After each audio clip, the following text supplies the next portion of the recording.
BMCVTC Hindi इस channel के video देखने के बाद हमें क्या करना है? बहुत आसान सी बात है बच्चों।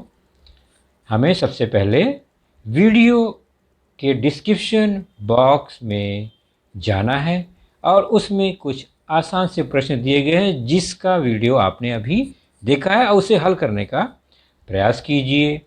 उसके बाद उसी डिस्क्रिप्शन बॉक्स में इस वीडियो से संबंधित अपने मत व्यक्त कीजिए। गूगल फॉर्म द्वारा एक छोटा सा लिंक दिया गया है, उसे क्लिक करिए और उसमें एंट्री करिए।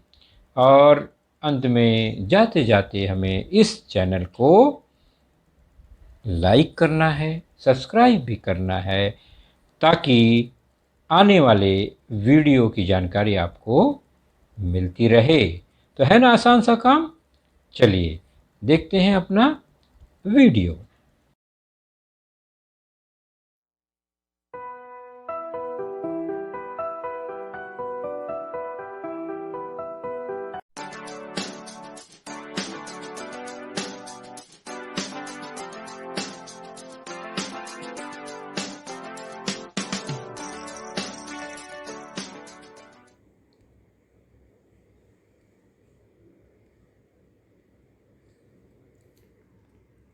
आज की कक्षा 10वीं बच्चों और विषय है गणित भाग 2।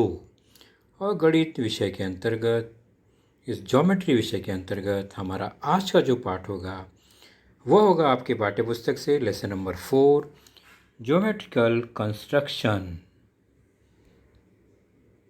भूमिति रचनाएं, जिसके अंतर्गत हमारा आज का जो घटक होगा वह है similar triangles and tangent of a circle. अर्थात आज हम जिस रचना पर चर्चा करेंगे वह होगा समरूप त्रिभुज की रचना और वृत्त की स्पर्श रेखा।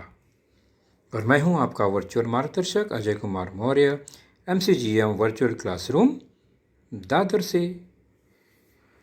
तो बच्चों, जब भी हम भूमिति रचना की बात करते हैं तो रचना के लिए प्रत्यक्ष कृति करना पड़ता है, यानी वो करके ही समझना जाता है। इसलिए आप भी अपना कंपास बॉक्स, अपना नोटबुक, अपना टेक्स्ट बुक बिल्कुल सामने रखिए और हो सके तो जैसा जैसा बताया जा रहा है उसको ध्यान से नोट कीजिए और फिर स्वयं कृति करके सीखिए। तो प्रमुख साहित्य कौन कौन से होने चाहिए आपकी स्क्रीन पर दिख ही रहा है हमारे कंपास में, जो कि भूमिति रचना के लिए बहुत उपयोगी है, जरूरी है। पहला है गोला प्रकार, लंगड़ा प्रकार या प्रकार। दूसरा है मापन पट्टी स्केल। तीसरा है चांदा, कोण मापक D। और सबसे ज़रूरी पेंसिल, एक बढ़िया नुकीला पेंसिल होना चाहिए हमारे पास। रबड़ इरेजर जो है वो ज्योमेट्रिकल कंस्ट्रक्शन के साहित्य में नहीं आता, मतलब हम रबड़ से मिटा मिटा कर कोई कंस्ट्रक्शन नहीं करेंगे। कंस्ट्रक्शन कार्य में रबड़ का उपयोग नहीं करना चाहिए, ये बात ध्यान रखिए बच्चों हमेशा। चलिए, अब कंस्ट्रक्शन जब हम करते हैं, रचनाएं करते हैं, तो उसमें कुछ बेसिक रचना है जो हमें पिछली कक्षाओं से हम सीखते आए हैं, वो हमें याद रहना चाहिए या पहले उसका कुछ प्रैक्टिस करना बहुत ही ज़रूरी है। वो छोटी छोटी रचनाएं अगर हमें आती हैं तो हम फिर अपने इस घटक की जो रचनाएं हैं उसको आसानी से कर लेंगे। तो पहले हमने कौन कौन सी रचनाएं अब तक की होगी? तो दिए गए कोण की रचना करना, कोण बनाने आना, यानी चांदे का उपयोग करके हम क्या कोण बना पाते हैं। दी गई रेखा का लंब समद्विभाजक खींचना, क्या कोई रेखा दिया गया है उसका लंब समद्विभाजक हम खींच सकते हैं? तो चूंकि रेखा का लंब समद्विभाजक तो होगा नहीं, तो रेखाखंड है, रेखाखंड का लंब समद्विभाजक हम खींचेंगे। रेखा का लंब खींच सकते हैं रेखा पर, लेकिन उसका समद्विभाजक तो निश्चित नहीं है, तो रेखाखंड का समद्विभाजक हम खींचना सीखेंगे। दूसरा, दी गई रेखा के बाहर अगर कोई बिंदु है तो उस बिंदु से उस रेखा के समांतर रेखा खींचने हमें आता है। और दिए गए रेखाखंड की दी गई संख्या, यानी कोई रेखाखंड दी गई है और उससे कहा गया है कि उसे 2 भाग, 3 भाग, 4, 5 समान भागों में विभाजित करना है। तो कैसे करते हैं? और रेखाखंड का अगर हम समान भागों में विभाजित कर लेंगे तो फिर अनुपात में भी हमें विभाजित करना आ जाएगा। तो ये कुछ प्रमुख रचना है जो हमने पहले सीखा है। फिर ये सब आने के बाद त्रिभुज की रचना, चतुर्भुज की रचना, वृत्त की रचना, ये सब धीरे धीरे प्रैक्टिस से आ जाता है। तो सबसे पहला एकदम शुरुआती है रेखाखंड की रचना करना। अगर आपको कह दिया जाए कि एक रेखाखंड ए बी बनाइए, 5.7 सेंटीमीटर लंबी होनी चाहिए, तो आप कैसे बनाएंगे? तो सिंपल सा पट्टी लेंगे, ये आपको पता ही है। पट्टी के शून्य पर पेंसिल रखेंगे और 5.7 जहाँ है वहाँ तक ले जाएंगे। बन गई है रेखाखंड और इसकी लंबाई है, माप कर ही देखा हमने, 5.7 centimetre, 5.7 centimetre, segment A B. तो रेखाखंड की रचना, ये सब प्रैक्टिस बहुत ज़रूरी है, मतलब सफाई के लिए कि क्लीन बनना चाहिए, सीधी रेखा होनी चाहिए, पट्टी किस तरह रखना चाहिए, पेंसिल कैसी होनी चाहिए, ये सब बहुत क्लियर होना चाहिए। क्योंकि हमें 10वीं के एग्ज़ाम में, बोर्ड के पेपर में अच्छे मार्क्स भी लाने हैं, तो गलतियां नहीं होनी चाहिए और आकृति एकदम क्लीन दिखना चाहिए। रबर से मिटाए हुए आकृति पे नंबर नहीं मिलते। कोण की रचना, अगर कोण का माप दिया है और कोण बनाना हो तो कैसे बनाएंगे? तो एक रेख ए बी दिया गया है, मान लो 5.7, और उस पर एक कोण बना है, कोण ए बी सी 55 अंश का। कैसे बनाएंगे फिर? तो सबसे पहले रेख यानी रेखाखंड खींचेंगे 5.7 का, जैसा कि हमने अभी सीखा कैसे बनाते हैं रेखाखंड। उसका नाम दे देंगे ए बी, और कोण ए बी सी 55 है, तो ए बी तो दिया गया है, सी कहीं और है, तो बी पर कोण बना है, इसका मतलब हमारा कोण मापक बी पर रखना होगा। ये 5.7 सेंटीमीटर रेखाखंड है ही है।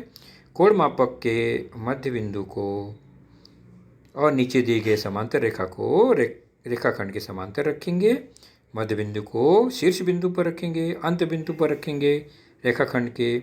और चूंकि रेखाखंड के राइट साइड में हमने डी रखा है, चांदा रखा है, तो उसकी गिनती लेफ्ट साइड से 0 से शुरू होगी और लेफ्ट साइड से गिनेंगे 10, 20, 30, 40, 40 के बाद 50, 50 के बाद 60, 50, 60 के बीच में 55 है, वहाँ बिंदु का निशान लगा देंगे और डी हटाकर बी और उस बिंदु को मिला देंगे।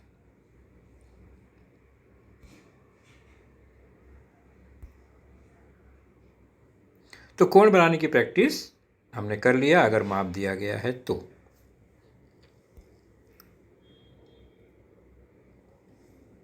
इस तरह से ये कोण एबीसी हमारा बन गया, जो कि 55 अंश का है, हमने माप कर ही बनाया है। जहाँ जहाँ आवश्यक है वहाँ पर हम तीर का निशान लगा देते हैं।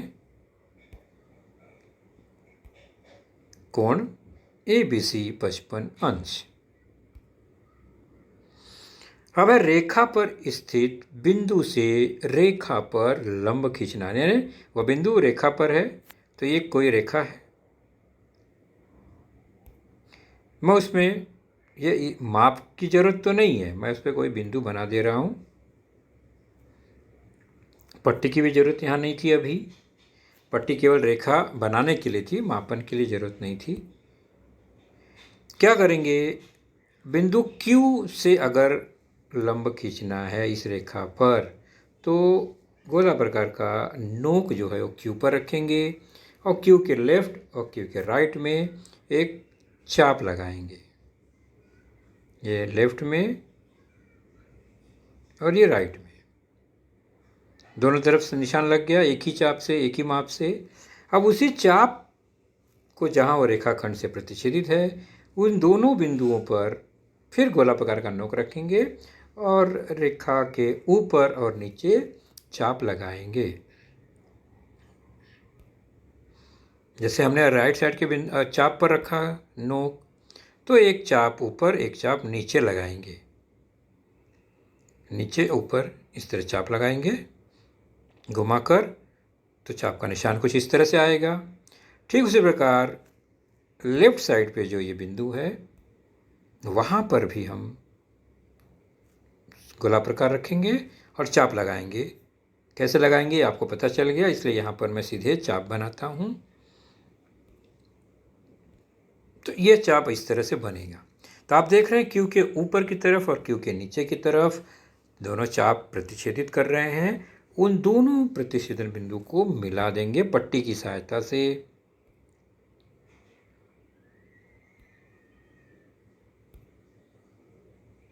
और हम देखते हैं कि वो क्यू से होकर ही जाता है, तो लंब भी है और क्यू से होकर जा रहा है एकदम परफेक्ट।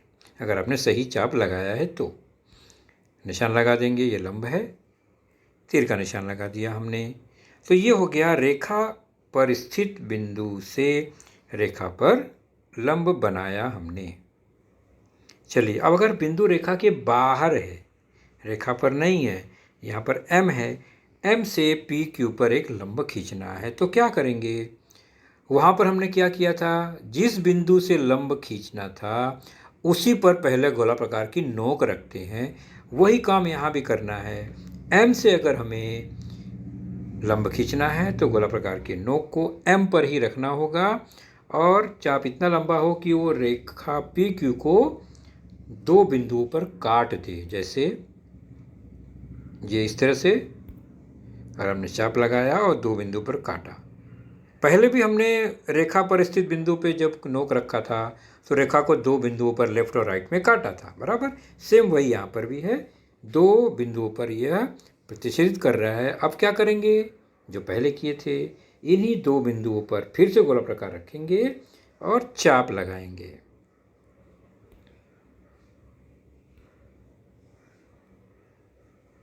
तो एक बार लेफ्ट में रखा और चाप लगा दिया हमने, चाप नीचे चाप ऊपर इस तरह से लगेगा, लेफ्ट में राइट में रख के एक नीचे चाप। ठीक उसी प्रकार ये चाप लग गया। अब प्रतिच्छेदन बिंदु से M को मिला देंगे।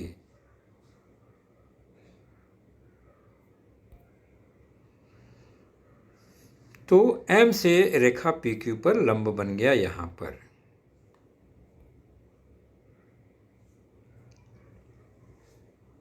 तो ये रेखा के बाहर स्थित बिंदु से हमने लंब खींचा। MN लंब PQ। अब है दी गई रेखाखंड का लंब समद्विभाजक खींचना। रेखाखंड का, तो रेखाखंड का ही हम दो भागों में बांट सकते हैं ना। तो ये रेखाखंड है कोई भी, इसको समद्विभाजित करना है, तो इसके अंत बिंदु पर इस तरह गोला प्रकार रखेंगे कि उस चाप की लंबाई इस रेखाखंड के आधे से अधिक हो, अंदाज लगाकर। तो हमने क्यू पर अगर चाप रखा, देख रहे हैं ये चाप की लंबाई इस रेखाखंड के मध्य बिंदु से बड़ा ही है, दूर है, तो हमने चाप लगाया। सेम वही ऊपर नीचे चाप आपने सीखा, इस तरह से नीचे भी और ऊपर भी चाप लगेगा। वही कृति लेफ्ट में भी रख के करनी है सेम, और इस तरह से चाप लगाना है। आप क्या करेंगे, दोनों चाप को जोड़ देंगे, प्रतिच्छेदन बिंदु को जोड़ देंगे, बस ये लंब बन गया और समद्विभाजक भी हो गया।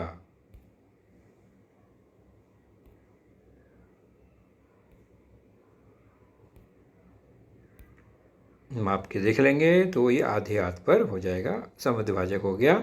बाद में आवश्यकता अनुसार उसको उचित नाम दे देते हैं। अब है रेखा के बाह्य बिंदु से रेखा के समांतर रेखा खींचना।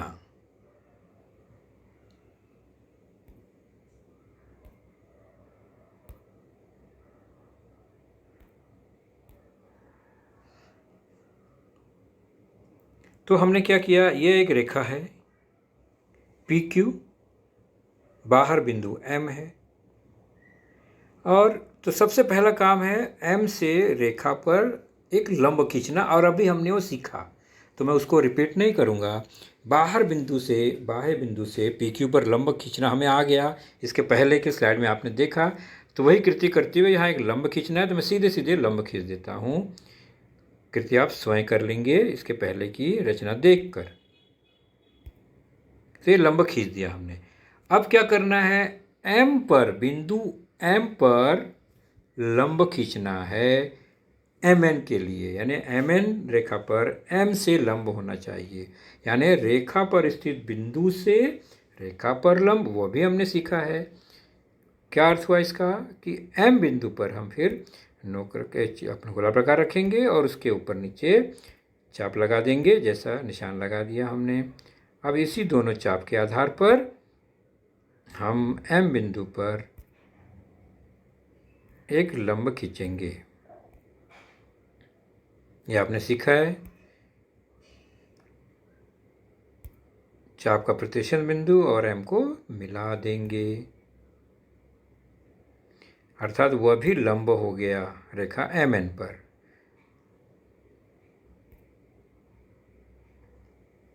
तो इस तरह से ये जो रेखाएं हैं वो समांतर हो जाएगी, रेखा आर एम और रेखा पी क्यू ये समांतर होगी, क्योंकि आर एम भी लंब है रेखा एम एन पर और पी क्यू भी लंब है रेखा एम एन पर। Line R M is parallel to line P N और लाइन पी क्यू। तो इस तरह से रेखा के बाहर स्थित बिंदु से हमने समांतर रेखा खींचा। रेखाखंडों को समान भागों में विभाजित करना। कोई रेखाखंड दिया गया है, उसको समान भागों में बांटना है, तो हर माप हम पट्टी की सहायता से तो नहीं नाप सकते। तो कैसे नापेंगे, जैसे 8 सेंटीमीटर रेखाखंड को 5 भागों में बांटना है, तो 5 भागों में बांटने के लिए दशमलव में आएगा, उसको माप लेना थोड़ा कठिन होगा। तो बेहतर है कि हम रचना द्वारा उसको करें। तो पी क्यू 8 सेंटीमीटर कैसे खींचते हैं ये आपको पता है। 0 से लेकर 8 तक जाएंगे, ये 8 सेंटीमीटर एक लंबी रेखाखंड पी क्यू बन गया। अब इसको 5 भागों में बांटना है। ध्यान से देखिए कैसे बांटते हैं। सबसे ज़रूरी बात ध्यान रखिए, अगर ये ऐसे रेखाखंड को हमें भागों में बांटना है तो P और Q दोनों पर समान कोण बनाने होंगे। एक कोण ऊपर की तरफ, एक और एक कोण नीचे की तरफ, यानी P बिंदु पर हम ऊपर की तरफ कोण बनाएंगे तो Q बिंदु पर नीचे की तरफ बनेगा, या P पर अगर नीचे की तरफ बनाएंगे तो Q की तो ऊपर की तरफ कोण बनेगा उसी माप का, लेकिन बिना कोण मापक की सहायता से। कैसे बनाएंगे, ये हमने कोण बना दिया अंदाज से।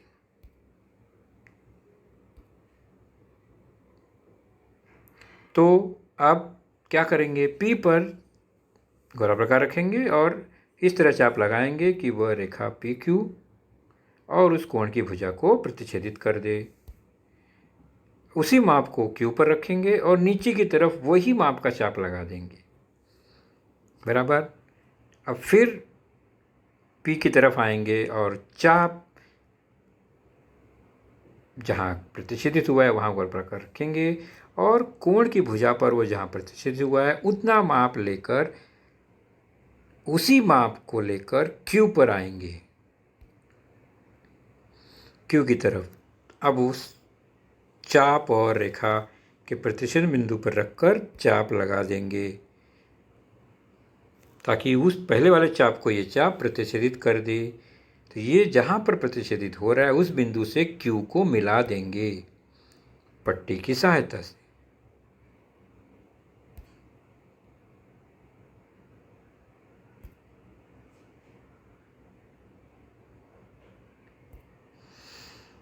तो यह कोण बन गया, समान कोण ऊपर और नीचे का ये सर्वांग कोण बन गया। अब हमें क्या करना है, महत्वपूर्ण स्टेप, P बिंदु और Q बिंदु से जो कोण की भुजाएं हैं ऊपर और नीचे, वह उस पर किसी भी माप का अंदाज लेकर हम 5 चाप लगाएंगे, क्योंकि देखिए 5 भागों में बांटना है तो 5 चाप लगाएंगे। कैसे, पहले Q पर हमने गोला प्रकार रखा, डिस्टेंस उसका छोटा कर दिए थोड़ा, बहुत बड़ा बड़ा चाप लगाएंगे तो बहुत लंबा दूर तक जाएगा, छोटा छोटा चाप लगाते हैं। तो एक चाप लगाया इस तरह से, फिर उस निशान के ऊपर जो चाप लगाया हमने उसी पर गोला प्रकार रखेंगे ऐसे। फिर से देखिए क्या किया हमने, पहले हमने एक निशान लगाया भुजा पर, फिर उसी निशान पर गोला प्रकार रखा, दूसरा निशान लगाया,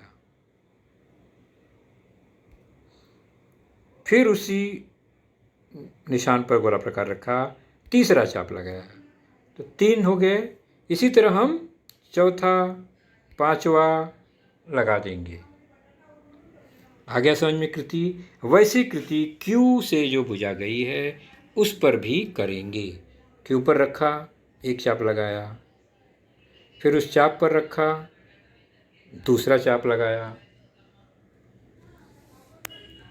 ऐसे ही हम क्या करेंगे, चाप को आगे लगाते जाएंगे, दूसरा, तीसरा, चौथा,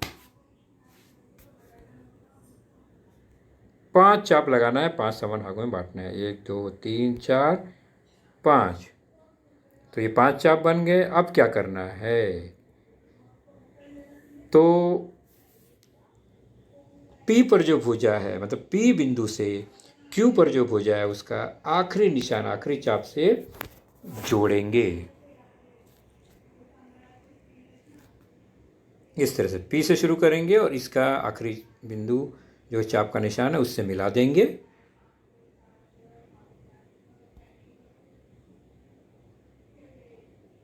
ऐसी दूसरे पर,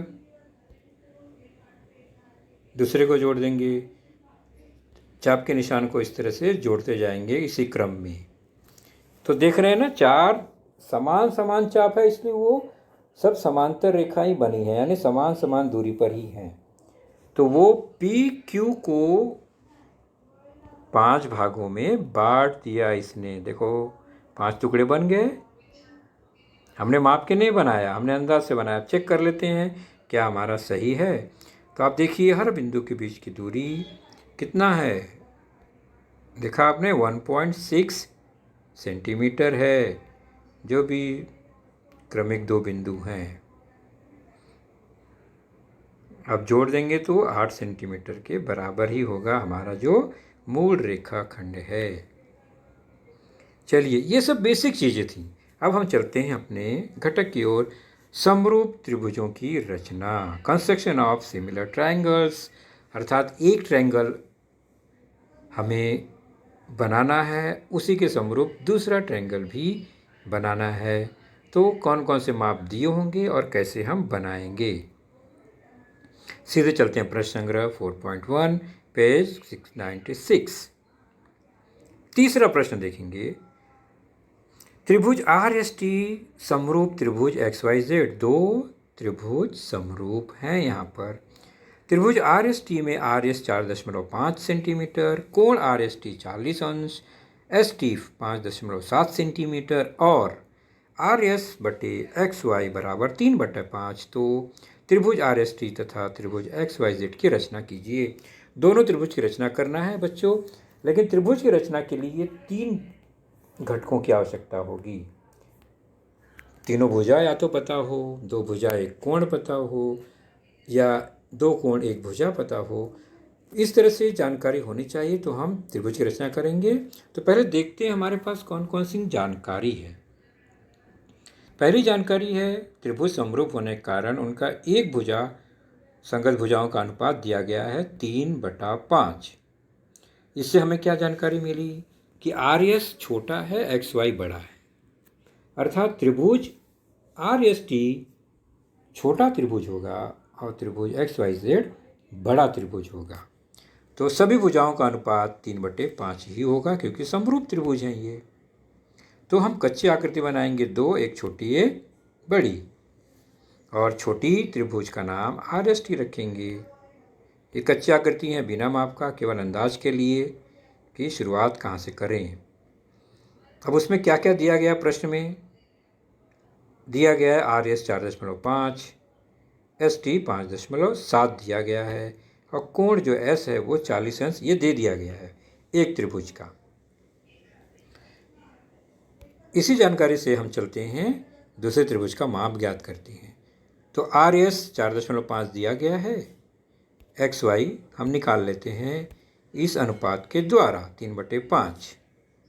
तो XY बराबर 4.5 गुणे 5/3। इस समीकरण को हल करेंगे तो आ जाएगा 7.5। XY equal to 7.5 centimetre. हमें मिला दूसरे त्रिभुज की एक भुजा का माप। कौन से त्रिभुज की?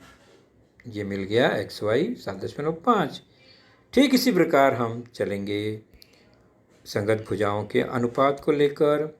तो ST और YZ जो है, जो ST का मान दिया गया है संगत भुजा YZ, उसका अनुपात भी 3/5 ही होगा क्योंकि दोनों त्रिभुज समरूप है। तो चूंकि ST दिया गया है 5.7, उसी का उपयोग करते हुए समीकरण बनाएंगे और YZ का मान ज्ञात करेंगे। YZ आ जाएगा, आप स्वयं हल कर लेंगे तो आएगा वह 9.5 सेंटीमीटर। ये क्या है? YZ। तो दूसरे त्रिभुज की भी दो भुजा मिल गई, और चूंकि कोण त्रिभुज समरूप है तो कोण तो 40 ही होगा उसका भी। कोण के माप समान होते हैं, सर्वांग सम होते हैं समरूप त्रिभुजों के संगत कोणों के। तो अब दोनों त्रिभुज के 3-3 घटक मिल गए हैं। इसी माप के आधार पर, कच्ची आकृति को ध्यान से देखिए, इसी माप के आधार पर मैं एक त्रिभुज की रचना करूंगा, दूसरा हूबहू वैसे ही करना है। चलिए पहले हम त्रिभुज RST की ही रचना करते हैं। पहले ST जो है 5.7 लिखा है, पहले उसी को बनाएंगे। 5.7 सेंटीमीटर हो गया हमारा ST। अब S पर 40 अंश का कोण बनाएंगे। कोण कैसे बनाएंगे? 40 अंश का चांदा रखेंगे, लेफ्ट में चांदा रखा है रेखाखंड के, तो राइट से शुरू करेंगे। और 40 डिग्री कहाँ है? आप देख रहे हैं 0, 10, 20, 30, 40, ये निशान लगाया हमने। और फिर S और इस बिंदु को जोड़ देंगे पट्टी की सहायता से। भुजा थोड़ी लंबी खींच देंगे तो कोण बन गया 40 अंश का ये। अब R इसी भुजा पर होगा। कहाँ होगा? तो S और R जो है 4.5 है, तो S से R 4.5 दूरी पर होगा। तो इसका मतलब हमें एक ऐसा चाप लगाना होगा S से जो 4.5 का हो। तो हमने इसको 4.5 माप के चाप को और यहाँ पर लगा दिया। ये चाप 4.5 का होगा, पट्टी से नाप कर ही बनाएंगे।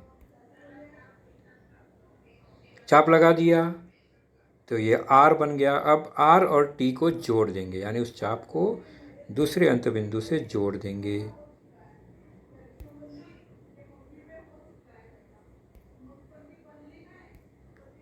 तो ये जोड़ दिया हमने, कोण 40 अंश का था ही, R बन गया, नाप लिख दिया।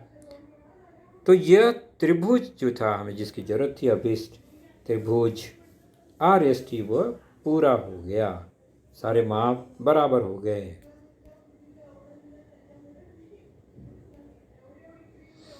तो त्रिभुज RST की तरह ही त्रिभुज XYZ की भी रचना करेंगे, आप स्वयं करेंगे। तो सबसे पहले काम क्या करेंगे आप लोग? पहले XY खींचेंगे 9.5 जैसा कि पहले खींचा छोटे त्रिभुज में, फिर Y पर 40 अंश का कोण बना देंगे और बाद में Y से 7.5 का एक चाप लगाएंगे और उस चाप से Z को जोड़ देंगे। त्रिभुज XYZ भी तैयार हो जाएगा। तो ये हो गई त्रिभुज की रचना। एक प्रैक्टिस हुआ हमारा। दूसरा हम प्रैक्टिस करते हैं स्पर्श रेखा की रचना, कंस्ट्रक्शन ऑफ टेंजेंट। वह तीन प्रकार से है। पहला है केंद्र का उपयोग करके स्पर्श रेखा बनाना, दूसरा है बिना केंद्र का उपयोग करते हुए स्पर्श रेखा बनाना, तीसरा है वृत्त के बाहर अगर बिंदु है तो स्पर्श रेखा की रचना करना। पहला दोनों है वृत्त पर है, लेकिन केंद्र का उपयोग करना है और केंद्र का उपयोग नहीं करना है तो कैसे बनाएंगे। और तीसरा जो है वृत्त के बाहरी बिंदु है, वहाँ से स्पर्श रेखा कैसे खींचना है। तो हम आज एक देखेंगे वृत्त के केंद्र का उपयोग करते हुए स्पर्श रेखा की रचना। प्रश्न है आपके प्रश्न संग्रह 4.2 का पेज नंबर 98 पे। दूसरा प्रश्न, 2.7 सेंटीमीटर त्रिज्या वाला एक वृत्त बनाइए। इस वृत्त पर स्थित एक बिंदु से वृत्त पर स्पर्श रेखा खींचिए। तो वृत्त की स्पर्श रेखा के लिए कच्ची आकृति की कोई आवश्यकता नहीं पड़ती, क्योंकि वृत्त तो वृत्त है, त्रिज्या दिया गया है। तो 2.7 खाली त्रिज्या मापेंगे पट्टी से, 0 से रखकर गोला प्रकार को माप लिया हमने। 2.7 है, बिल्कुल है। अब हम क्या करेंगे, इसी माप का एक वृत्त बनाएंगे। तो नोक पर केंद्र बन जाएगा, तो यह वृत्त बन गया। अब इसी वृत्त पर हम एक बिंदु लेंगे। कोई एक बिंदु ले लिया हमने P, केंद्र O है ही है। अब P पर स्पर्श रेखा बनानी है, तो पहले क्या करेंगे, OP को जोड़ देंगे और थोड़ा बड़ा कर देंगे, यानी इस तरह से एक किरण या रेखा खींच देंगे।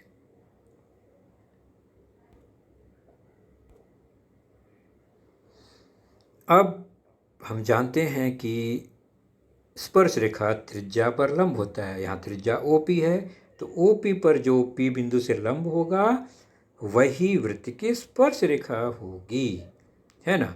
तो P बिंदु पर हमें लंब खींचना है, यानी दिए गए रेखा पर स्थित बिंदु से लंब खींचना। ये हमने पहले ही प्रैक्टिस किया है। कैसे लिखते हैं, पहले P पर एक प्रकार रखेंगे और राइट और लेफ्ट में चाप लगाएंगे उसी सेम माप का। अब इसी दोनों चाप पर प्रकार रख के ऊपर नीचे चाप लगाएंगे, ऊपर और नीचे। सेम ऐसे ही लेफ्ट साइड पे जो चाप है उस पर रखेंगे और ऊपर और नीचे चाप लगा देंगे। अब क्या करेंगे, दोनों चाप जहाँ प्रतिच्छेदित हो रहे हैं ऊपर और नीचे, उसको जोड़ देंगे और हम देखेंगे वो P से ही होकर जाना चाहिए, तभी हमारी आकृति सही होगी और लंब भी है ही है ये। तो ये बन गया रेखा L, जो कि OA पर लंब है, या यूँ कहें कि P बिंदु से वह स्पर्श रेखा है। तो रेखा L वृत्त की स्पर्श रेखा है। तो इस तरह के जो प्रश्न हैं बच्चों, आप उसको हल करने का प्रयास कीजिए। इसके आगे की जो रचना होगी हम उसे अपने दूसरे लेसन में लेंगे। तो बच्चों, आपने देखा आज का लेसन, उसके प्रमुख मुद्दों को ध्यान से बार बार दोबारा देखकर समझने का प्रयास कीजिए, क्योंकि एक बार देखने पर किसी को भी वो पूरा मुद्दा समझ में नहीं आता। तो जैसे ही हम 2 बार 3 बार देखेंगे तो हमें वह समझ में आने लगेगा। और इसके आगे की जानकारी जो होगी बच्चों, वह निश्चित ही हमारे अगले वीडियो में होगी। तो उस वीडियो को देखने के लिए, उसकी सूचना प्राप्त करने के लिए जो नीचे सब्सक्राइब का बटन होता है उसे ज़रूर प्रेस कीजिए और नोटिफिकेशन ऑन रखिए, ताकि जैसे ही हमारा लेसन चैनल पर डाला जाएगा आपको वह तुरंत प्राप्त होगा। तो अपना ख्याल रखिए, सुरक्षित रहिए। Thank you.